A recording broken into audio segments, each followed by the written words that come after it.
अस्सलाम वालेकुम। आज हम बात करेंगे 10 ऐसी ख़ास अलामात के बारे में जो ये ज़ाहिर करती हैं कि आपका जिगर ख़राब हो चुका है। हम कुछ ज़रूरी और बुनियादी अलामात बताएंगे जिनको चेक करने से जिगर मुकम्मल ख़त्म होने से पहले आपको पता चल सकता है। जब इन अलामात का पता होगा तो आप अपनी लाइफ में कुछ ऐसी तब्दीलियां कर सकते हैं जिनसे जिगर को मज़ीद ख़राब होने से बचा सकते हैं, क्योंकि लकीली अगर जिगर का सही से ख्याल रखा जाए तो ये खुद ब खुद ही ठीक हो जाता है। यूएस लिवर फाउंडेशन के मुताबिक 25% लोगों में जिगर की बीमारियां पाई जाती हैं, जिसकी अल्कोहल के अलावा और भी काफ़ी सारी वजूहात हैं।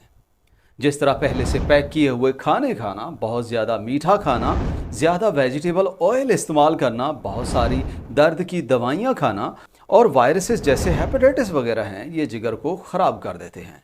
इसलिए अगर पता लगाना है कि वाकई आपका जिगर ख़राब हो चुका है और उसे ठीक भी करना है तो वीडियो को आखिर तक ज़रूर देखें, क्योंकि वीडियो के आखिर में हम आपको कुछ नेचुरल तरीके भी बताएंगे जिनसे आप अपने जिगर को दोबारा से सेहतमंद कर सकते हैं और उसे ख़त्म होने से बचा सकते हैं।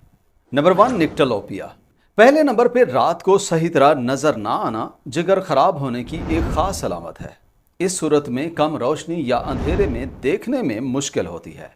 ये इसलिए होता है क्योंकि जिगर का काम टॉक्सिन्स को निकालना और प्रोटीन्स को बनाना होता है, जिसमें एक प्रोटीन जिसे रेटिनोल बाइंडिंग प्रोटीन कहते हैं वो भी जिगर से बनती है, जिसका काम विटामिन ए को आंखों के रेटिना में ले जाना होता है, जिसके बाद हम सही तरह देख पाते हैं। जब जिगर खराब होता है तो प्रोटीन कम होने से विटामिन ए भी कम जाता है, जिसकी वजह से लो लाइट में देखने में मुश्किल होती है।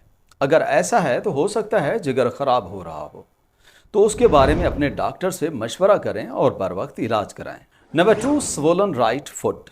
जिगर ख़राब होने से पेरिफेरल एडिमा या आम अल्फाज में सूजन आ जाती है, खासकर टांगों और पाँव में सूजन हो जाती है। जब जिगर ख़राब होता है तो अल्ब्यूमिन काफ़ी नहीं बनती जो जिस्म में फ्लूइड को बैलेंस में रखती है।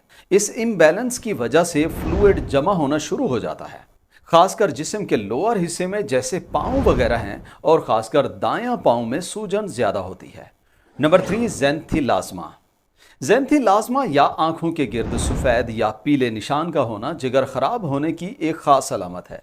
ये जो बम्प्स होते हैं इनमें बुनियादी तौर पे कोलेस्ट्रॉल जमा हो जाता है, जिन्हें ज़ैंथीलाज़्मा भी कहते हैं। जब जिगर ख़राब होता है तो जिगर कोलेस्ट्रॉल को तोड़ना बंद कर देता है और ये जिस्म के मुख्तलिफ हिस्सों में जमा होना शुरू हो जाता है, जिस तरह से आईलेट्स के गिर्द है। इसलिए अगर ऐसा है तो अपने जिगर के टेस्ट करवाएं। नंबर 4, राइट साइडेड प्रेशर और पेन।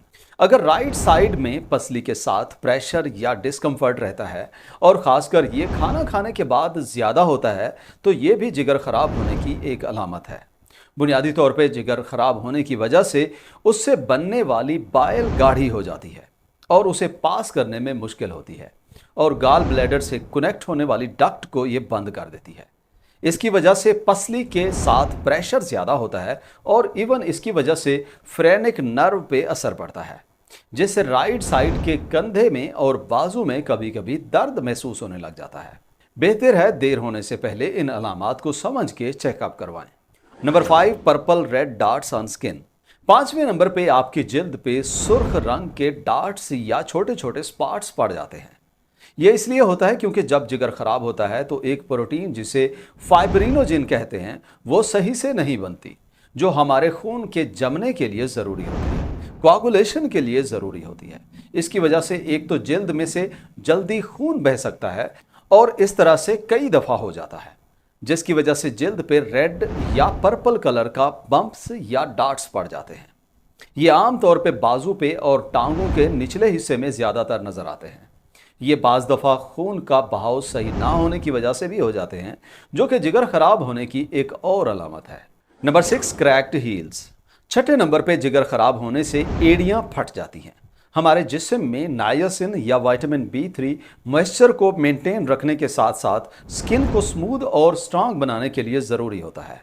लेकिन जब जिगर ख़राब होता है, एक तो टॉक्सिन जिस्म से नहीं निकलते और दूसरा वो खुद को रिपेयर करने के लिए इसी नायसिन को इस्तेमाल कर जाता है, जिससे जिस्म में ये कम हो जाता है।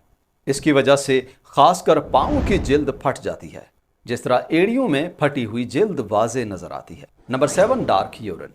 सातवें नंबर पे जिगर खराब होने की खास अलामत ये भी हो सकती है कि यूरिन बहुत ज्यादा डार्क येलो या डार्क ब्राउन नजर आता है। जिगर हमारे खून से वेस्ट प्रोडक्ट्स को फिल्टर करने और रिमूव करने का काम करता है, जिसमें बिलिरुबिन भी शामिल होती है, जिसकी वजह से यूरिन का कलर पीला नजर आता है। जब जिगर खराब होता है तो उस बिलिरुबिन को सही तरह से फिल्टर नहीं कर पाता, जिसकी वजह से ये जिस्म में ज्यादा हो जाती है और ये यूरिन में पीले कलर का बायस बनती है। Number 8, jaundice.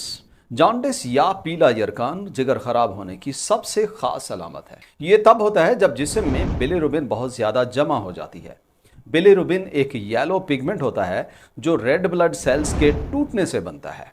जब जिगर सही काम करता है तो वो इस बिलिरुबिन को सही तरह से प्रोसेस करके जिस्म से निकाल देता है। लेकिन अगर जिगर में चर्बी ज्यादा हो जाए तो ये फिर उस बिलिरुबिन को प्रोसेस नहीं कर पाता और जिस्म में जमा होना शुरू हो जाती है, जिसकी वजह से जिल्द का रंग पीला हो जाता है। आंखों के सफेद हिस्से में पीला रंग नजर आने लग जाता है, जो कि जॉन्डिस की मखसूस अलामत में से है। Number 9, spider veins. जिगर खराब होने की अगली अलामत छोटी छोटी वेन्स जो जिल्द के पास होती हैं वो डायलेट हो जाती हैं। उनमें ऊपर से देखने से ब्लड वेसल्स नजर आती हैं और ये खास स्पाइडर वेब की शक्ल की अक्सर नजर आती हैं, जिनका रंग रेड, ब्लू या पर्पल हो सकता है और इसी वजह से इन्हें स्पाइडर वेन्स भी कहते हैं। ये वेन्स पाँव में, टांगों में और इवन चेहरे पे भी नजर आने लग जाती हैं। जब जिगर खराब होता है तो एस्ट्रोजन का लेवल ज्यादा हो जाता है, जिसकी वजह से वेन्स पे प्रेशर ज्यादा होता है और इसी वजह से फिर वेन्स वाज़ेह नजर आती हैं। ये सिरोसिस और हेपेटाइटिस में भी हो सकता है। Number 10, itchy skin. जिल्द में खारिश का होना जिगर खराब होने की एक आम अलामत है। ये कंडीशन हमारी जिल्द के नीचे बाइल एसिड्स के जमा होने की वजह से होती है, क्योंकि जिगर खराब होने की वजह से उन्हें सही तरह से फिल्टर नहीं कर पा रहा होता, जिसकी वजह से खून में हिस्टामीन भी ज्यादा हो जाती है, जिससे फिर खारिश होती रहती है और फिर इससे जिल्द में खुश्की और उस पर फ्लैक्स नजर आने लग जाते हैं, जिससे जिल्द में खारिश मजीद ज्यादा हो जाती है। अगर आपको इनमें से कोई भी अलामत है तो बेहतर है एक दफ़ा अपने डॉक्टर से इसके बारे में मशवरा करें, जो मुख्तलिफ टेस्ट जैसे लिवर फंक्शन टेस्ट या अल्ट्रासाउंड करा के वो तशखीस कर सकता है कि आपका जिगर सही काम कर रहा है या नहीं, और फिर आप बर वक्त इलाज करा के खुद को एक बड़ी मुसीबत से बचा सकते हैं। How to reverse liver disease. अब इस लिवर डैमेज को आप कैसे रिवर्स कर सकते हैं, ये समझना बहुत ही ज़रूरी है। जिगर खराब होने की 4 स्टेजेस होती हैं, जिसमें पहले जिगर पे चर्बी जमा होती है, जिसके बाद वहाँ सोजिश हो जाती है, जो फिर स्कार टिश्यूज में तब्दील होती है, जिसे फाइब्रोसिस कहते हैं। और इस फाइब्रोसिस को अगर ना रोका जाए तो जो स्कार्स होते हैं वो मुस्तकिल तौर पे बन जाते हैं, जिन्हें फिर ख़त्म करना मुश्किल हो जाता है, जिसे सिरोसिस भी कहते हैं, जो कि इतना ख़तरनाक है कि उससे लिवर फेल भी हो जाता है। खुशकिस्मती से हमारा जिगर दोबारा से सेहतमंद और रीजनरेट हो सकता है, जिसके लिए सही खुराक और कुछ रेमेडीज़ के साथ लाइफस्टाइल को थोड़ा सा चेंज करना बहुत ही ज़रूरी होता है। Remedies for liver. सबसे पहले रोज़ाना सुबह ऑर्गेनिक कॉफ़ी बिना चीनी के इस्तेमाल करना शुरू कर दें और बेहतर है इसमें आधा चम्मच हल्दी का मिक्स करके पिएं। इन दोनों के न्यूट्रिएंट्स और पॉलीफिनोल्स स्कार टिश्यूज और सोजिश को कम करते हैं। इसके साथ ज़्यादा और गलत दवाइयों के इस्तेमाल से जिगर में होने वाला नुकसान इनकी वजह से कम हो जाता है। रोज़ाना का कम अज़ कम 1.5 से 2 लीटर पानी लाजिम इस्तेमाल करें, जिससे खून पतला रहता है और साथ में जिगर से बाइल सही से बनती है, जो चर्बी को तोड़ती है। और ये रिकमेंड किया जाता है कि अपनी खुराक में जिगर साफ करने वाली जितनी भी रेमेडीज़ या हर्ब्स हैं, जितनी इस्तेमाल कर सकते हैं करें। जिस तरह से अदरक है, हल्दी है, दारचीनी है, डैंडलियन रूट्स हैं, मिल्क थिसल हो गई, ग्रीन टी है या इवन लौंग भी रोज़ की खुराक में शामिल करें। Foods to avoid and include in your diet. Remedies के बाद ऐसी खुराक नहीं खानी जो जिगर को ख़राब करती है। जिस तरह से सीड ऑयल्स हैं जो सोजिश पैदा करते हैं, इनमें लो क्वालिटी का प्रोसेस किया हुआ जैतून का तेल भी शामिल है। ये सारे जिगर में सोजिश ज़्यादा करके जिगर को ख़राब करते हैं। इसकी जगह आप मक्खन इस्तेमाल करें, एक्स्ट्रा वर्जिन ऑलिव ऑयल और कोकोनट ऑयल इस्तेमाल करें, जो सोजिश को कम करने में हेल्प करते हैं।